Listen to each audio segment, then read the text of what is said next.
The tennis racket you use can tell a lot about you. Well, not actually. We don't judge by appearance. But there's certain stereotypes that I associate with certain rackets and their users that make me kick my feet and giggle every once in a while. So, here we are. What does your tennis racket say about you? The Babble at Pure Drive. If you play with the Pure Drive, you probably have a huge serve and forehand. Your power is superhuman, but in turn you have absolutely zero control.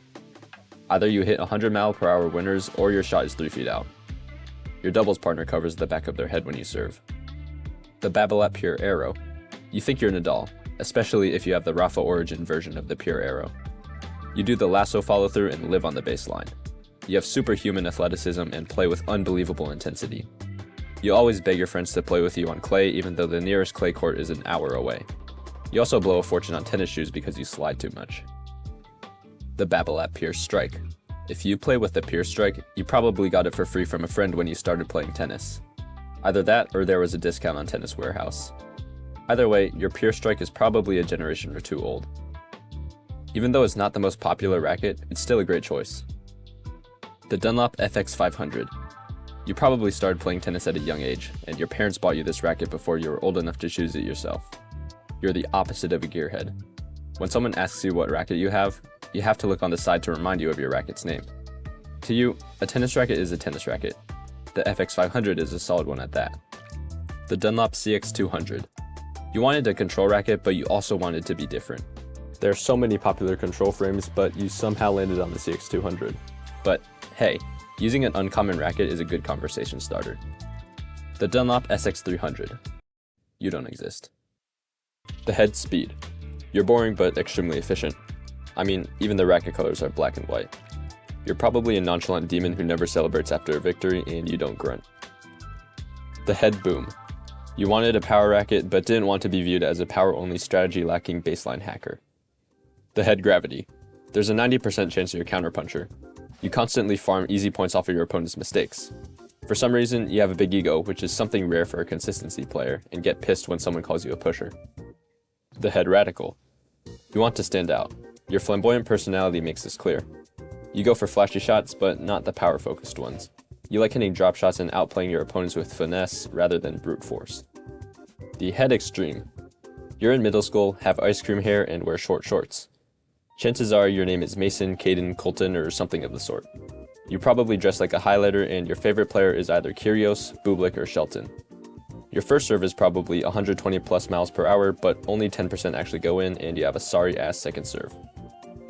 You probably play another sport, most likely basketball, but still have an admirable amount of passion for tennis. The Head Prestige.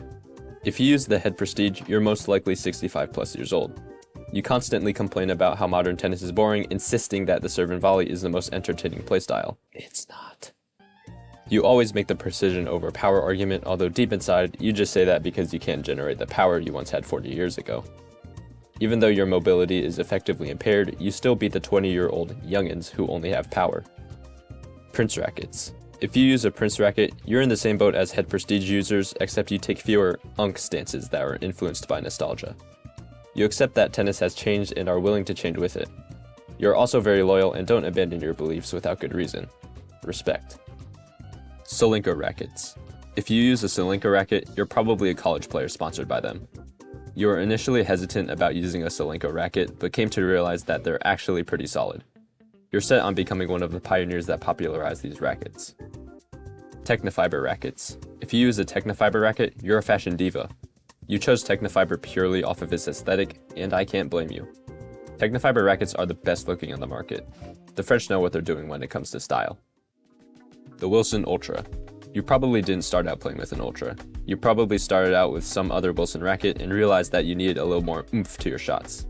Of course, the most logical thing to do was to pick up Wilson's line of power rackets, the Ultra. The Wilson Blade. You're a basic ass Favorite show? The Office. Favorite player? Sinner, Alcaraz, or one of the big three. Favorite ice cream flavor? Vanilla. But hey, there's probably a good reason behind your opinions. The Office is hilarious. How can you not love the new two and the big three? Vanilla is also obviously better than chocolate. It seems like 1 in 2 players uses a blade, and there's a reason behind it. The Wilson Pro Staff. You're probably an unk, kind of like the Prestige users. You love this racket with all your heart and will never switch off of it. Even if you wanted to, your level would drop 2 or 3 UTR because for some reason, this is the only racket you can play with now. Your shoulder is chronically injured and Federer is your idol. The Wilson RF01. If you could only choose Federer once in a game of Kiss, Marry, Kill, you would choose him twice and kill Nadal. You wear a headband, have a one-handed backhand, and copy everything down to his shoes. You don't even watch tennis anymore, you just watch Federer thirst traps.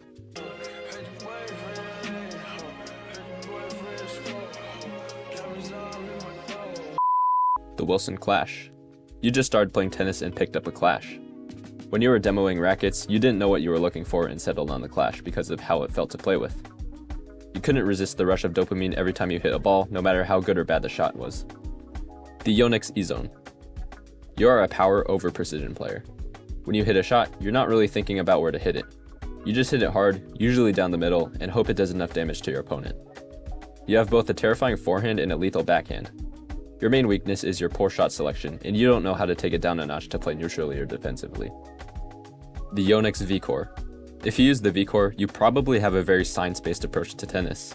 You genuinely understand the Magnus effect and use the V-Core to abuse these principles. You are always thinking about your kinetic chain while serving and constantly emphasize that ground stroke power comes from the legs. You truly believe that Yonex's isometric frame will be the next big tennis racket revolution. The Yonex Percept. You're pretty much the same as the unks that endorse the precision over power movement, except you're not an unk. You're probably in your 20s and truly believe in nothing except absolute control.